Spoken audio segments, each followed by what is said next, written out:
Sa pinapasalamat ko rin kay Lord yung patuloy na guide sa atin, sa bawat isa sa atin.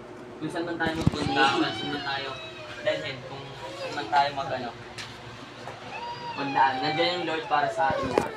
Pinapasalamat ko din kay Lord yung blessings ng 1 week, nakarang week na patuloy siya nagpo-provide sa atin. Bilang sa tao. Bilang sa mga ng palataya doon. Pinagpapasalamat ko din kay Lord yung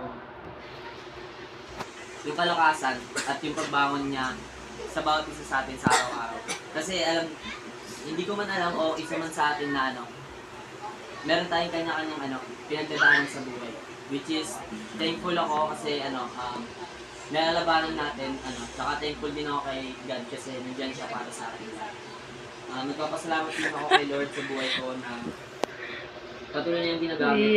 Sana gagawin pa sa mga bagay na positive na pwede niya pang ipagamit sa akin. Nagpapasalamat din ako kay Lord sa buhay ko kasi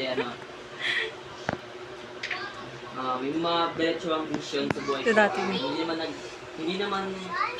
Hindi siya napupunta sa negative way. Ganun. Feel ko,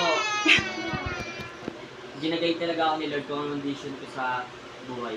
Thankful ako kay Lord kasi nandyan siya to guide me, to help me to sustain our needs sa loob ng bahay natin. Yun lang.